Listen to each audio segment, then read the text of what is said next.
હવે જોઈએ સમાચારો વિગતવાર. અંકલેશ્વર શહેરમાંથી પસાર થઈ રહેલા મહત્વાકાંક્ષી બુલેટ ટ્રેન પ્રોજેક્ટની સાઇટ પરથી લાખો રૂપિયાના લોખંડની ચોરી કરનાર 2 તસ્કરોને મુદ્દામાલ સાથે ઝડપી પાડવામાં અંકલેશ્વર પોલીસને સફળતા મળી છે. આંબોલી ગામની સીમમાં પ્રોજેક્ટના કામ અર્થે રાખવામાં આવેલી ₹9,11,000ની કિંમતની લોખંડની ચેનલોની ચોરી અંગે સિક્યુરિટી એજન્સીના અધિકારીએ શહેર એ ડિવિઝન પોલીસ મથકે ફરિયાદ નોંધાવતા પોલીસે કાયદેસરની કાર્યવાહી હાથ ધરી છે. પોલીસ સૂત્રો પાસેથી મળતી માહિતી મુજબ જય અંબે સિક્યુરિટી એજન્સીના અધિકારી ઉપેન્દ્રસિંહ હરીશસિંહ રાઠોડ દ્વારા આ મામલે અંકલેશ્વર શહેર એ ડિવિઝન પોલીસ મથકે વિધિવત ફરિયાદ દાખલ કરવામાં આવી છે. ફરિયાદમાં જણાવ્યા અનુસાર આંબોલી ગામથી ઉમરવાડા ગામ તરફ જતા માર્ગ પર આંબોલી ગામની સીમમાં બુલેટ ટ્રેન પ્રોજેક્ટના ચેનેસ 313ના પિલ્લરો વચ્ચે પ્રોજેક્ટના USLG વર્કમાં ઉપયોગમાં લેવાતી લોખંડની ચેનલો છૂટી છવાઈ રાખવામાં આવી હતી.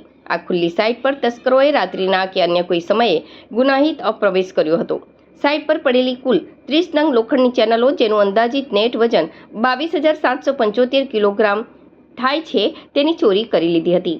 બજાર કિંમત મુજબ પ્રત્યેક કિલોના ₹40 લેખે આશરે ₹9,11,000ની મત્તાની ચોરી કરીને ફરાર થઈ ગયા હતા.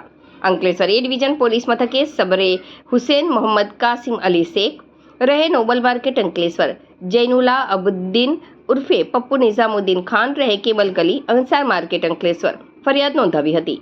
પોલીસે બંને આરોપીઓની ધરપકડ કરી હતી અને બુલેટ ટ્રેન જેવા રાષ્ટ્રીય મહત્વના પ્રોજેક્ટની સાઇટ પરથી આટલી મોટી માત્રામાં લોખંડની ચોરી થતાં જ પોલીસ તંત્ર દોડતું થયું હતું. શહેર એ ડિવિઝન પોલીસે ગુનો નોંધી બંને આરોપીઓની અટકાયત કરી છે.